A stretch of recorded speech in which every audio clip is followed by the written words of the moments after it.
But I thought I'd take the opportunity today and talk about sleep apnea and heart failure, the wet and dry of it.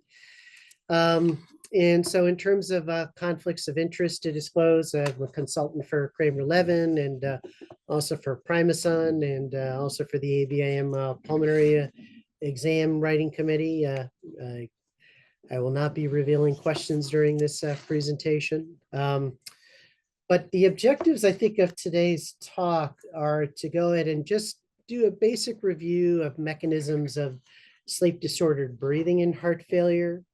We're going to talk a little bit about outcomes in patients with sleep apnea and heart failure. And we're going to consider the current treatment landscape of sleep apnea and heart failure. In particular, I may not have time to get through the entire treatment landscape. What I thought I would do really for this section is to take a moment and go through the Advent HF trial, which was recently published in January in Lancet Respiratory Journal. For those of you who do not know about Advent HF, it is a critical trial in our field for everybody to be aware of, especially in light of the SERVE-HF trial that was published in 2015, as I do think it provides some new information and complexities in terms of how we think about managing our patients that have coexisting heart failure and sleep apnea. So, I think most of us as sleep clinicians will appreciate this, which is that, we obviously think about sleep as a safe period of time, if you will, right? In theory, the body is resting and recovering from everything it's had to do during wake hours. But under certain circumstances, sleep can be a vulnerable period. And rather than being restful, it can actually be potentially harmful. And so, during the quiescent period, we normally expect to see reductions in sympathetic nerve activity, increases in parasympathetic activity. We want to see reductions in metabolic rate, blood pressure, and heart rate. REM sleep is perhaps the one exception to that, where we see surges in sympathetic state, blood pressure, and heart rate, but other things are occurring, such as the processing of memories. But conditions such as sleep disordered breathing or even just short sleep duration can affect these cardiovascular intermediates and actually make us more susceptible to cardiovascular morbidity and mortality. So I don't really have to talk too much to this group about, the terminology of sleep disordered breathing, but really sleep apnea events occur along a spectrum of what we call obstructive events on one end and central events on the other. For those that are pulmonologists, we talk about can't breathe versus won't breathe. And so obstructive apnea is really a situation of can't breathe because there's physical obstruction of the upper airway, versus won't breathe, where there's a lack of central drive to the diaphragm, and therefore you have central apnea episodes. And so really, sleep apnea is a state of reduced drive to a set of breathing muscles. It's just a race to the bottom in terms of whether it's the upper airway muscles that are affected or if it's the diaphragm or the pump muscles that are affected. And of course, it's important to realize that these types of events don't occur in separation or in isolation. Patients that have obstructive events can have central events and vice versa. And even within events, we can obviously have so-called mixed events where part of the event is central and then may transition into an obstructive event. So sleep apnea, in a way, is a complex phenomenon. And these are just examples of what we talk about when we talk about obstructive sleep apnea, where there's an absence of airflow while there's a persistence of effort. In contrast, the middle panel is showing you a good example of Cheyne-Stokes breathing, where you see an absence of breathing followed by crescendo, then decrescendo pattern going back into an absence of breathing again. And then, of course, more pure central sleep apnea, where there's an absence of flow due to the absence of effort. So I'm only going to briefly talk about obstructive sleep apnea, most of the presentation will probably concentrate more on central sleep apnea. But again, remember, these are kissing cousins. But when we talk about mechanisms contributing to the development of obstructive sleep apnea, there are, in general, probably four principles or physiologic mechanisms that we tend to think about as being responsible for what we see as the AHI, as a measure of sleep apnea. And first and primary is just the collapsibility of the upper airway. This is better known as the critical closing pressure of the upper airway. And this critical closing pressure can be thought to have both a passive component as well as an active component. The passive component being primarily dictated by anatomic aspects of the upper airway, such as having a large tongue, or having micrognathia or other factors that lead to an anatomically small upper airway and lead to an increased susceptibility to airway collapse. Other factors that are going to be important include just the ability for the airway muscles to go ahead and compensate for a smaller upper airway.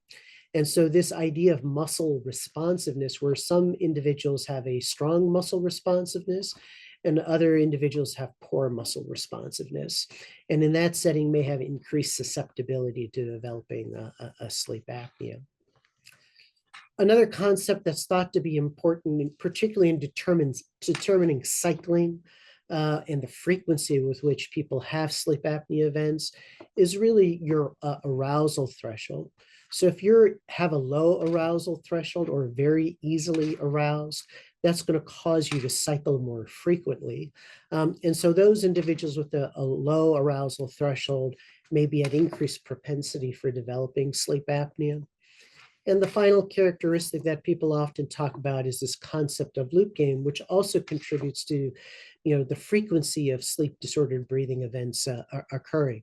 And individuals that have a high loop gain tend to hyperventilate, and that hyperventilation that can affect gas exchange and make individuals hypocapnic, and that can make the airway itself more collapsible and predisposed to sleep disordered breathing episodes. So in terms of thinking about central sleep apnea as opposed to obstructive sleep apnea, central sleep apnea and Cheyne-Stokes respiration is really a condition of respiratory control instability. And in particular, loop gain becomes a very important component or mechanism for why people develop this. But reasons that can contribute to respiratory control instability are going to include increased chemosensitivity. So if you have a high hypercapnic ventilatory response, you're going to tend to hyperventilate in response to changes in CO2. If there's an increased circulation time, there's a low cardiac output in the setting of a reduced or preserved ejection fraction, or there's volume overload, this is also going to contribute to respiratory control instability. And if you have a low CO2 when awake or relatively hypocapnic, you're going to be closer to your apneic threshold when you cross into sleep. And as a result of that, you're going to be more likely to develop a sleep apnea. Other mechanisms that contribute to the development of central sleep apnea are going to be the presence of pulmonary congestion, which leads to stimulation of pulmonary vagal irritant receptors and contribute to having a low CO2. Volume shifts with going into the recumbent position can contribute to respiratory instability, and recurrent arousals from sleep can also contribute to this instability. So to some extent, there are parallel mechanisms between central sleep apnea and obstructive sleep apnea. It just depends on the circumstances which dictate whether you're going to have predominantly one or the other. We talked a little bit about the potential role of fluid shift in sleep disordered breathing pathogenesis. So you can imagine, over the course of the day, you're sitting or standing, and you're going to have volume that's accumulating in your lower extremities. And as you go to bed and go into a supine recumbent position, if you think about what just happens to fluid in a bottle, that fluid is going to be redistributed across the bottle horizontally. Similarly, in an individual, the fluid that was pulling in the legs has to circulate and has to be redistributed across the body. And there's some evidence to suggest that it may, in fact, go into the throat and into the soft tissue of the airway, and perhaps further narrow the upper airway. And this is a study done by the Toronto group, just looking at changes in leg fluid volume and what happens to AHI. And so, in individuals that have predominantly obstructive sleep apnea, shown by the open circles, the greater the change in fluid, you can see that there tends to be a higher AHI. Similarly, for those that are predominantly central sleep apnea, there's also a change in the frequency of disordered breathing. And with greater volumes of fluid changes, there's even, in fact, a shift from obstructive dominant to central predominant. So fluid shifts may have a potentially impactful change, which in part is one of the reasons that stockings are sometimes recommended to try to minimize this redistribution of fluid. So what about the prevalence and risk factors of sleep disordered breathing in heart failure? So if we talk about any sleep apnea or an AHI greater than 5, there may be about an equal distribution between central sleep apnea and obstructive sleep apnea, about 40% each, with about 25% of patients not having a sleep apnea despite having heart failure with a reduced ejection fraction. If we're talking more about moderate obstructive sleep apnea, we're probably talking about 50% of patients having some form of sleep apnea, with more perhaps having central sleep apnea versus obstructive sleep apnea. I think this is somewhat controversial. It depends how you define central versus obstructive sleep apnea and the techniques you use, whether you're using nasal pressure versus using effort belts. Some of the earlier studies indicated that central sleep apnea was more prevalent in patients with heart failure, and probably used more effort belt detection for this rather than flow. And some of the more later studies in this space seem to be suggesting there may be a little more preponderance of obstructive sleep apnea. But that said, the classic risk factors are going to be the being older, having male sex, having a history of atrial fibrillation, with central sleep apnea being more often seen in those with advanced heart failure.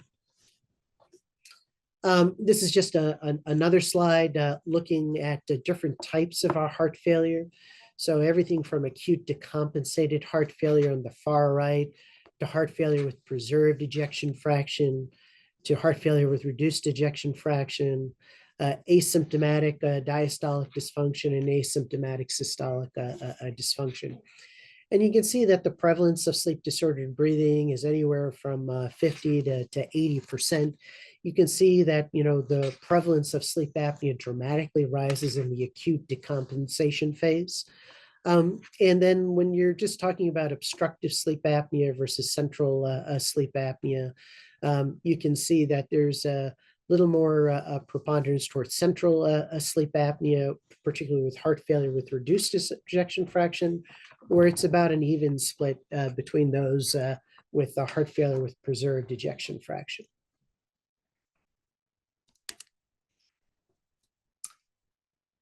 So again, risk factors for sleep apnea, any type of sleep apnea, obesity, being of male sex, atrial fibrillation, age, poor LV function.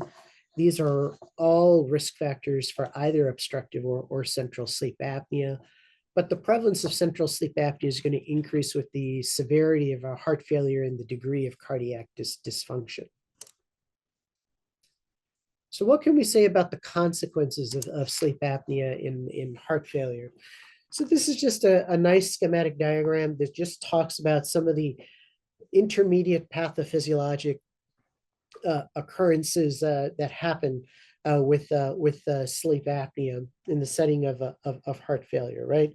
So on the one hand, sleep apnea certainly causes sleep reduction and fragmentation.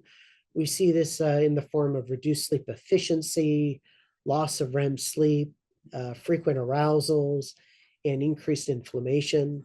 Um, we also see this with the intermittent hypoxia that's present, with cyclical hypoxemia and oxygenation. Beyond just inflammation, there's increases in other intermediates that promote inflammation overall. There's an increase in insulin resistance. We have increases in sympathetic system activity. There's an increased propensity for thrombosis. Um, there's increased endothelial dysfunction. And perhaps what may be less appreciated or less discussed more often is really just the issue of intrathoracic pressure swings, particularly in the setting of obstructive sleep apnea.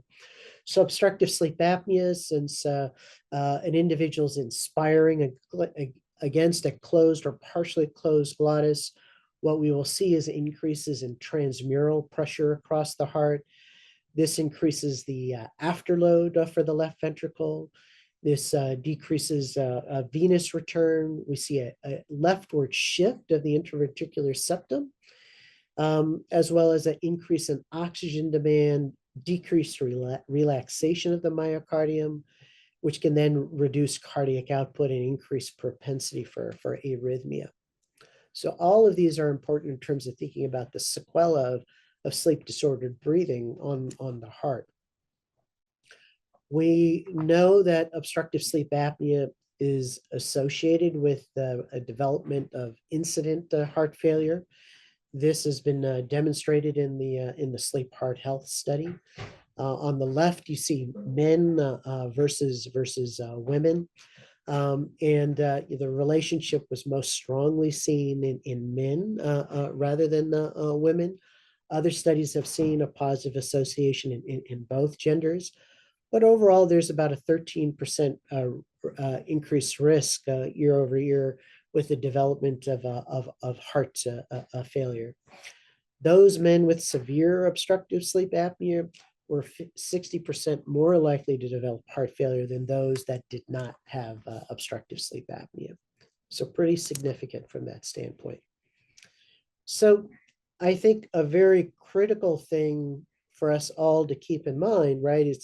It's not just about the AHI, right? There are many parameters that go into determining whether one has sleep apnea or not. And hypoxemia is one of the more obvious ones. And so I think this is a nice, simple description of two hypnograms. These are individuals that both have an AHI of 55 episodes an hour. However, clearly when you're looking at their oximetry profile, I'm more concerned about the person on the bottom in terms of the severity of their hypoxemia compared to the person on the top. And you really worry about whether this is the phenotype of the individual that's most at risk of developing cardiovascular sequelae. So in this study by Oldenburg and colleagues, just taking this into consideration, they looked on the x-axis, the AHI, relative to a measure of hypoxemia. In this case, they looked at the time below saturation of 90%. And you can see, just as with most things in life, there's 4 quadrants where this upper right quadrant are the individuals with the highest AHI, as well as the most hypoxemic burden. In contrast, here in the bottom left are the individuals with the lowest AHI and the lowest hypoxemic burden. And so, really it's these individuals in the top right that you would think would be perhaps at most risk of cardiovascular events. And so there are some studies that seem to, in fact, suggest this, that the hypoxemic burden may predict mortality in heart failure independent of the AHI. So for instance, just looking at this red line, which is those with moderate to severe central sleep apnea. In the green is moderate to severe central sleep apnea, and the blue line is the control. and they're looking at overall survival probability over 10%. And you can see that, the central sleep apnea group is the group that's at the highest risk of mortality over time. But there's increased mortality in the obstructive group as well. When they did controls in adjusted models, AHI in unadjusted models would predict mortality, but in adjusted models, it no longer predicted mortality in this study after you adjusted for things such as age, gender, BMI, New York Heart Association class, whether they had cardiac resynchronization therapy, other comorbidities. Really, it was only the presence of central sleep apnea that was found to predict mortality, at least in this particular study. When they then went ahead and separated by quartiles of hypoxemia, what they did find is a dose response where the groups independent of the AHI that had the greatest hypoxemic burden had the highest mortality compared to the groups that had the least hypoxemic burden, if you will. So again, just saying that, beyond just looking at the AHI, we should be looking at our measures of hypoxemic burden when we're looking at a sleep study. Another way to look at this is just looking at transplant-free survival. And again, I'm going to be showing data more now at this point in patients with Cheyne-Stokes and central sleep apnea. But we do know that central Cheyne-Stokes respiration is a marker for early mortality. That's a good board question to remember. I'm sure it will show up, but just to remember that Cheyne-Stokes respiration is a marker for mortality in patients with heart failure. So just like with transplant-free survival, another endpoint that's of significance is looking at incident to inappropriate ICD discharges. And central sleep apnea has been associated with an increased incidence of an ICD discharge. Obstructive sleep apnea is as well, but central sleep apnea is more closely associated with this. And central sleep apnea, in the absence of Cheyne-Stokes respiration itself, is also associated with an increased mortality, similar to Cheyne-Stokes respiration. Another clinically relevant endpoint, of course, would be, heart failure-related exacerbations that require hospitalization. And when we look at this, individuals that have central sleep apnea are more at risk of heart failure readmissions within 6 months of their index hospitalization. And about 25% of those that have central sleep apnea will have 2 or more rehospitalizations in 6 months for their heart failure. So of course, the question is, are these just evidence of central sleep apnea as being a marker of adverse outcomes? Or is this a marker that can be intervened on and change the natural history of heart failure and sleep apnea related outcomes? So when we think about treatment for central sleep apnea, primarily we're mostly talking about positive airway pressure. And so CPAP can be used in central sleep apnea. Somewhere between 20 to 25% of patients with central sleep apnea can be adequately managed with CPAP. We were more often using bilevel therapy because of the backup rate to ventilate patients during the course of their central apneas. And then more recently, in order to compensate for overventilation during periods of hyperpneas with central sleep apnea, adaptive servoventilation was created. Other ways of treating central sleep apnea can include improving cardiac function. We certainly know in the acute decompensated period with heart failure, sleep apnea is worse. And so once we stabilize the heart failure, that sleep disordered breathing can stabilize to some extent. And so making sure that patients are on optimal medical therapy is really an important part of the management of central sleep apnea. There's been some data to show that cardiac resynchronization can contribute to further control of sleep apnea in heart failure, and heart transplant has been shown to improve central sleep apnea in Cheyne-Stokes respiration. Other areas can include the use of certain pharmacologics, so acetazolamide. Oxygen therapy can significantly reduce central disordered breathing. And more recently, there's been interest in neurostimulation through diaphragm stimulation during these central apneic episodes.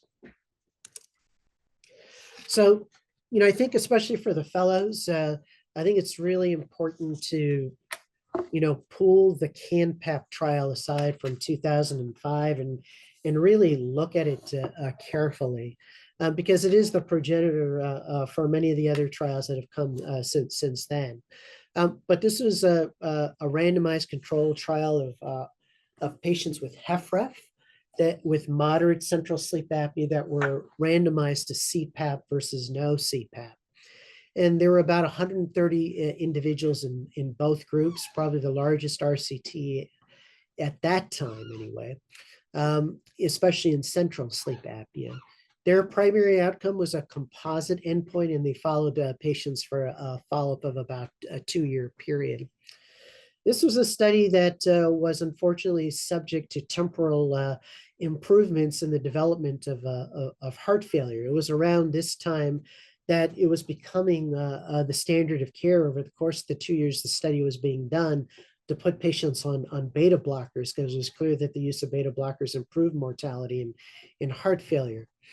And so what they found in their CPAP group was that they did improve the overall AHI, but it was only by about 50%. There's still about an AHI of about 20 episodes an hour, predominantly central episodes, but they were able to, treat the obstructive component. With that reduction in the 50%, there was a small increase in left ventricular ejection fraction. But when they looked at their primary composite outcome, they found that there was no difference in the outcome for transplantation-free survival over the 5-year period that they followed these patients between those that got CPAP versus didn't get CPAP. As I noted, goal-directed therapy was changing over the course of this time, and whether that contributed to the negative results is one explanation at the time. The other was the incomplete treatment of sleep apnea in these individuals. There was a post hoc study that was done. And in this a post hoc study, what it showed that in individuals that had their central sleep apnea more completely suppressed in the CANPAP trial, those individuals had the best survival compared to those that were not completely suppressed. And so, this raised the question about, hey, do we need a better device in order to treat people's sleep apnea so that we can see if we can improve cardiovascular outcomes?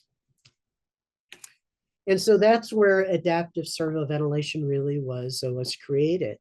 And what we want to think about ASV as is that it's variable inspiratory pressure support. What we see, basically is that what's happening from the patient side is that in central apnea with Cheyne-Stokes respiration, you have periods of hyperpnea followed by periods of hypopnea or apnea, essentially, that occur over and over again. And so what makes ASV different from bilevel is that rather than providing a constant level of inspiratory support, you're providing this variable level of inspiratory support so that during the hyperpnea, we're lowering the level of inspiratory pressure support so that we minimize concerns of hypocapnia and persistence of central sleep apnea. And when there's periods of apnea or hypopnea, we're providing increased pressure support in a dynamic way on a breath-by-breath basis across the night. And so this is just another image of, to remind us about what ASV is doing. But many studies have demonstrated that when you compare to other modalities, that ASV really does the best job in terms of normalizing that AHI, right? So now the question is, you can normalize the AHI, but can you actually make an impact in terms of patient-reported outcomes and cardiovascular morbidity and mortality? And so two studies were started soon after. The first that was published was the SERVE-HF study that was published in 2015. And most of us are familiar with SERVE-HF because this led to the black box warning that indicates that we shouldn't use it in patients with a low ejection fraction. But at this time, this was a study just comparing the strategy of ASV with goal-directed therapy versus goal-directed therapy for heart failure alone. So patients in this study were older, they were predominantly men, and they were overweight to slightly obese. They had New York Heart Class 2 and 3 with a mean ejection fraction of about 32%. About half of the individuals had an implanted a device of some type. About 15 to 20% of these patients were on antiarrhythmics.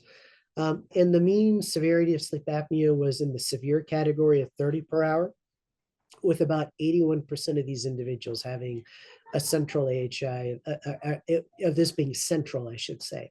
And this is scoring sleep apnea events as both central apneas as well as the scoring of central hypopneas. You can see from the Epworth score that this group was not particularly sleepy, which is typical of a heart failure population.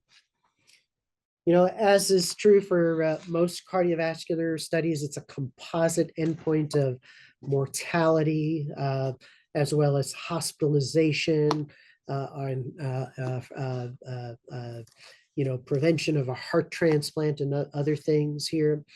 But when we look at the primary endpoint at the end of the 5-year follow-up of the study, SERVE-HF showed that there was no difference in the composite endpoint between the ASV group and the control group.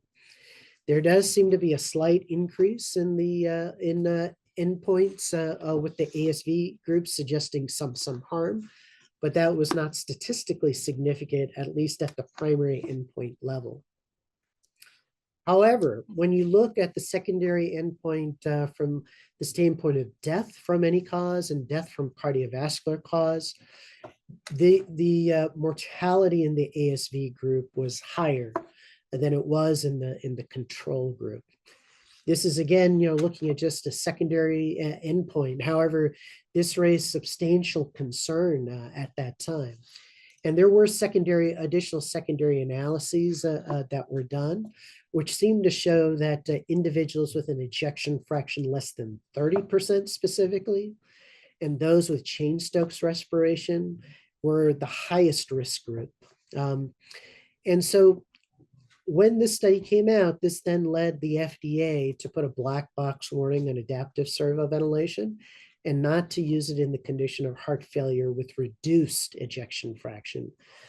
But being able to use it in other types of patient comorbidity conditions like opioid disordered breathing, HFpEF was still allowed. So this created a lot of controversy and discussion around that time. Was really interesting, I think, to be at some of the national meetings and just listen to what people were talking about. But there were different discussions about what mechanisms might explain this increased risk of death. And I think it's important to just keep these in mind. So one is that even though Cheyne-Stokes respiration may be a marker of mortality, one line of thought is that, in fact, it's a compensatory mechanism for heart failure with the reduced ejection fraction. And what we're doing now is that we're intervening on the body's attempt with this compensatory mechanism. And maybe that's not a good thing. Another thought is that, PAP can have adverse cardiovascular effects. And particularly we worry about this in people with low filling pressures. So where you're preload dependent, it may be that you can actually worsen cardiac output. While positive pressure can reduce afterload, it can increase cardiac output. which can have a consequence in terms of enhancing renal perfusion, which can increase diuresis and then can promote the development of hypokalemia, which could then promote arrhythmias.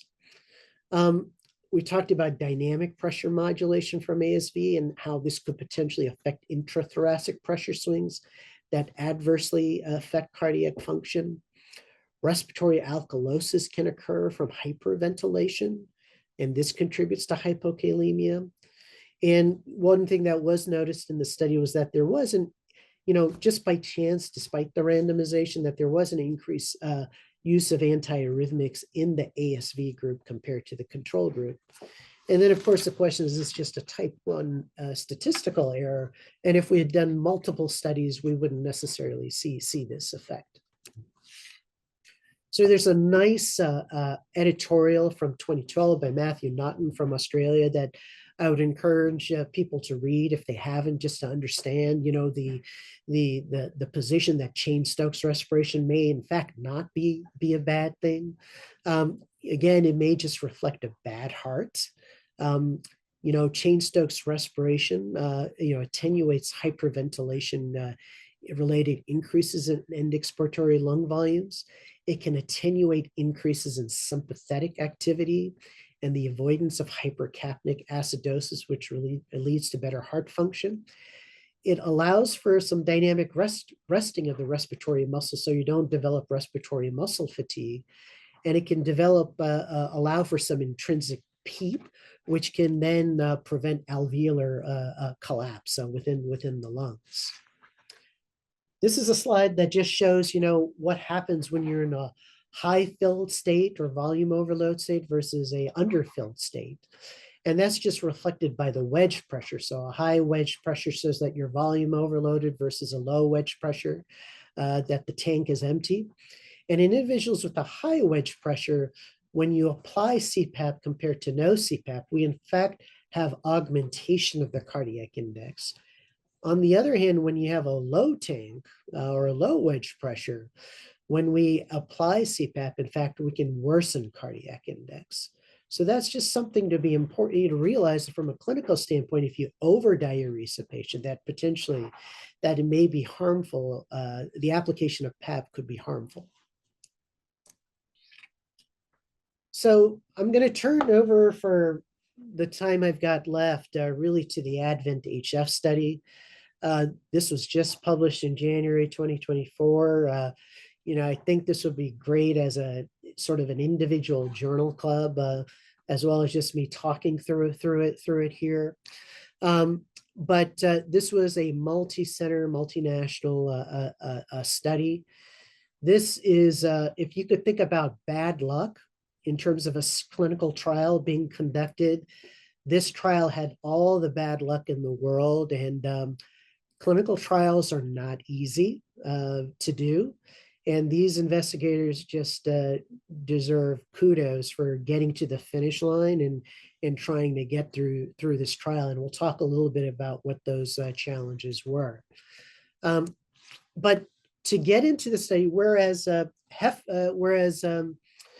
SERVE-HF was a study of central sleep apnea in patients with heart failure with reduced ejection fraction, ADVENT-HF was a study of obstructive or central sleep apnea in patients with heart failure with reduced ejection fraction. Before this study, there still had not been a study or a randomized control study looking at whether treatment of obstructive sleep apnea improved cardiovascular morbidity and mortality. So in a sense, this study was addressing that question, but it was also recognizing that patients with heart failure have both central and obstructive sleep apnea. And so what they did was they defined sleep apnea using a standard apnea definition and differentiated between obstructive and central. They separated hypopneas into obstructive and central events. And we could talk later about what those details are. But obstructive sleep apnea patients were defined as predominant OSA if they had at least 50% of their episodes were obstructive. Similarly, they were predominant central sleep apnea if they had more than 50% of the events being called central. For patients that had a Epworth greater than 10 and obstructive sleep apnea, those individuals were excluded on ethical grounds that because they were sleepy, you couldn't withhold therapy. For central sleep apnea, however, interestingly, they allowed patients to be randomized whether they were sleepy or not, because there wasn't clear data to show that there was benefits in that group. The target was to get to 430 individuals in both the central sleep apnea group and the obstructive sleep apnea group. The study originally had an 82% power to detect a hazards ratio of 0.75 or a 25% reduction in event rates. The expectation of the control group was that they would have 0.35 events per year. And overall, they were expecting about 500 to 600 primary events over the 5-year course of the study. They then used the primary outcome was again a composite outcome of incident death or heart transplant or LVAD implant, first admission to the hospital for a cardiovascular reason, the development of new onset AFib that did not require admission, or the delivery of an appropriate ICD shock. Secondary endpoints were these individual outcomes, as well as symptomatic outcomes such as heart failure related quality of life, as well as Epworth, as well as AHI and sleep related quality of life. So one of the key things I think is the intervention itself. And I think it's very important to realize that not all ASV may be created equal. So it's important to realize that you need to look at the ResMed algorithm and the Respironics algorithm and realize that they approach the treatment of central disordered breathing very differently. In this particular device study, the ADVENT-HF study used Respironics Auto SV, whereas SERVE-HF used the ResMed device. Some of the differences, were the fact that in this study, the default mask was a nasal mask. The pressures that were titrated or used were a little bit lower in the ADVENT-HF study versus the SERVE-HF, where you started at an EPAP of 4 up to 15. Pressure support levels were allowed to start at 0 and go up to 15. SERVE-HF, the devices at that time were not sophisticated enough to be able to do auto adjustment of the EPAP level. And so there was some residual AHI at 6 to 7 events an hour in SERVE-HF, which were mostly obstructive events, likely because the EPAP could not be auto adjusted compared to the newer Respironics device used at that time of the study. This is just the study flow. And while they were trying to recruit 430 participants, they were not quite able to get to that number due to issues that were ongoing with the study and had to terminate the study early. But at the end of the day, they had 356 individuals assigned to the ASV group and 375 individuals assigned to the control group. These are the participant characteristics, which show you all patients compared to obstructive versus central sleep apnea within the control and the ASV groups. And I think, main things to point out is that this is predominantly a male population at about 80 to 90%. So that affects generalizability here. The body mass index was mildly obese at around 30 to 31. Most patients had ischemic heart failure as a cause. Predominant New York Heart Association was class 2 at around 60% of the population. And then if you look at the ejection fraction, very similar to SERVE-HF at about 30 to 35%. And patients were predominantly on goal-directed therapy for their heart failure. When you look at the characteristics of the sleep apnea, they had severe sleep apnea at about 50 episodes an hour. They had overall reduced total sleep time at about 5 hours. With regards to the primary endpoint, when you look at all participants, there was no difference over the 5 years between the group randomized to ASV versus the group that did not receive ASV. And when you then divide it between obstructive sleep apnea and central sleep apnea, you see again that there's no real difference with crossing of the lines between the ASV group and the control groups by OSA or central sleep apnea status. So in that sense, it was a similar finding to the SERVE-HF study. When you specifically look at the issue of all-cause mortality in contrast to SERVE-HF, we see that there's no increase in mortality. There's when you subdivide by OSA and central sleep apnea, there again is no difference between the two groups. It looks like, in the central sleep apnea group, there might be, in fact, even be some favorability for that group randomized to ASV, but this was not statistically significant.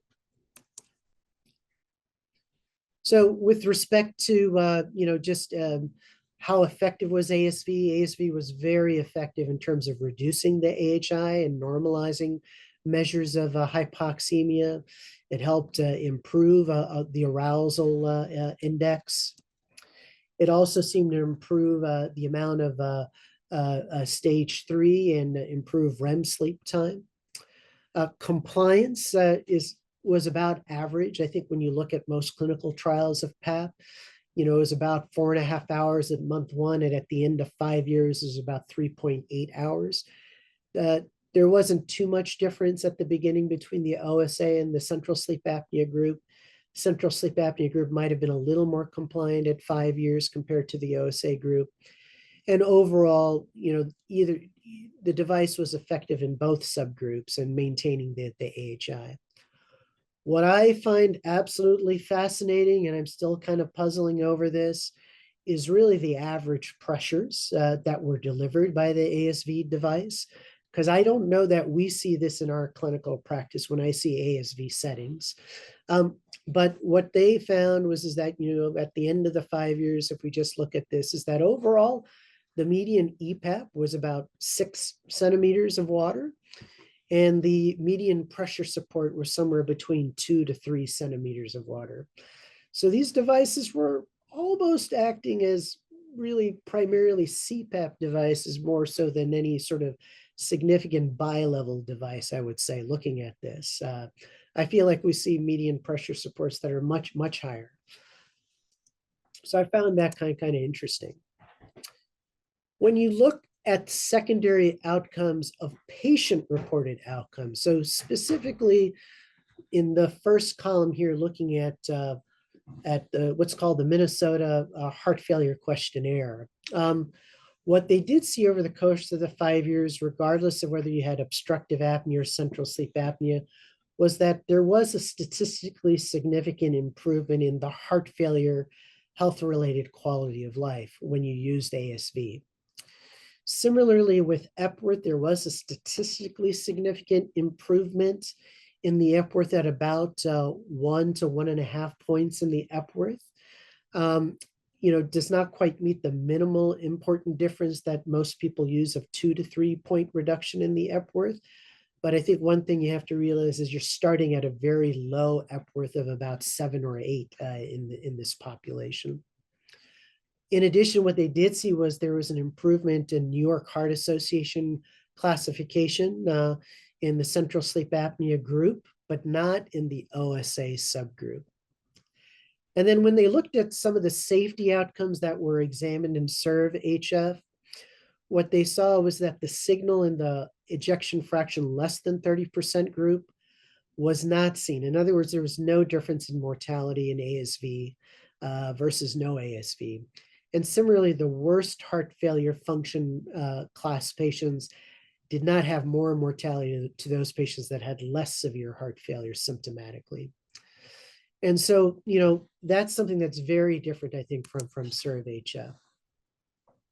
So I think, just to wrap up, I think, what does ADVENT-HF add to what we know? I mean, between SERV-HF and ADVENT-HF, it's clear at this time that there's no clear cardiovascular benefits for the treatment of patients with both heart failure with a reduced ejection fraction and predominantly OSA or central sleep apnea.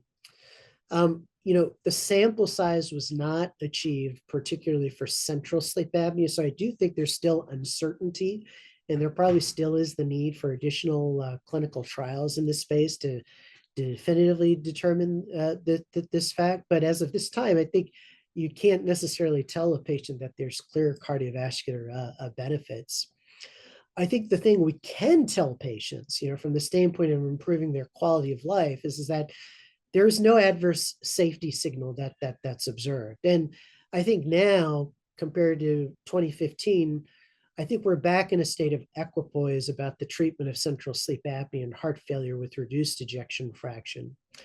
There are some things I think we have to talk a little bit about in terms of differences in algorithms between devices. Not all devices may be created equal. There's been temporal evolutions of algorithms within companies. So how we titrate and how we set settings may be very important. And in fact, even the interface, whether it's a nasal interface versus a full face mask interface, may be also critically important.